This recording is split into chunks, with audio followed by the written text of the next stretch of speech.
আসসালামু আলাইকুম। আজকে আপনাদের সাথে একটা গল্প শেয়ার করি। স্টুডেন্ট লাইফ থেকে শুরু করে চাকরি পাওয়ার আগ পর্যন্ত সবাই এই কথাগুলো আপনাকে বলবে।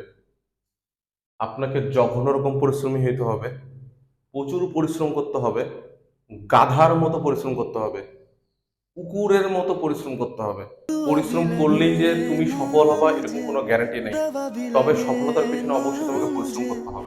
এই বিষয়টা কয়েকটা উদাহরণের মাধ্যমে বোঝানোর চেষ্টা করব। বাংলাদেশে বর্তমানে number one allrounder Shakibul Hasan. Shakibul Hasan অন্য লেভেলে পরিশ্রম করে। সে তার ব্যাটিং এবং বোলিং বোথ অফ ইমপ্রুভ করার জন্য নেটে প্রচুর প্র্যাকটিস করে। সে প্রচন্ড লেভেলে পরিশ্রম করার পরও কিন্তু সে গ্যারান্টি দিতে পারবে না কালকে সে সেঞ্চুরি অথবা 5 উইকেট নেবে। কেন? কারণ ভাগ্য বলে একটি কথা আছে। আপনি সারা জীবন 5 ওয়াক্ত নামাজ পড়লেও কিন্তু জান্নাতে যেতে পারবেন না। কেন? ভাগ্য বলে একটি কথা আছে। আপনি বাংলাদেশের টপ লেভেলের স্টুডেন্ট, বোর্ডে ফার্স্ট করেছেন এবং সব জায়গায় টপ। দেখা যাচ্ছে আপনি বুয়েটেও পরীক্ষা দেওয়ার সুযোগ পেয়েছেন এবং বুয়েটে পরীক্ষার 7 দিন আগে আপনি খুব অসুস্থ হয়ে গেছেন। এতটাই অসুস্থ যে আপনি বুয়েটের পরীক্ষাটাও দিতে পারতেছেন না ঠিক মতো, এবং আপনি অ্যাটেন্ড করার পরে দেখা যাচ্ছে আপনার পরীক্ষা খুব খারাপ হয়েছে এবং আপনি কিন্তু গোটা বাংলাদেশে টপ করার পরও বুয়েটে যেতে পারলেন না। কেন? আপনি পরিশ্রম ঠিক ছিল কিন্তু ভাগ্য বলে একটা কথা আছে।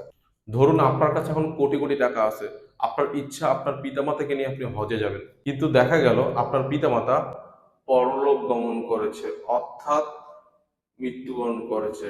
দেখেন, আপনার কাছে কিন্তু কোটি কোটি টাকা রয়েছে, কিন্তু ভাগ্যটা এখানে কিন্তু টাকার মূল্য নাই বলতে গেলে। টাকা দিয়ে যে সবকিছু এমনটা না।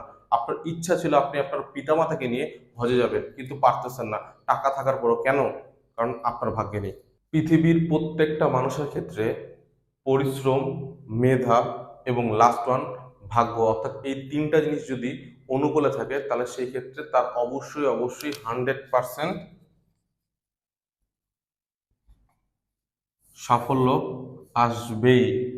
তাহলে ভাগ্য বিষয়টা কিন্তু আমাদের হাতে নেই এবং কন্ট্রোলে নেই, এটা কিন্তু সম্পূর্ণ সৃষ্টিকর্তার উপরে। পরিশ্রম আর মেধা থাকলে কিন্তু সাফল্য পাওয়া সম্ভব না।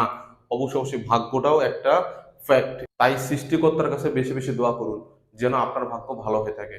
আজ তাহলে এ পর্যন্তই। আল্লাহ হাফেজ।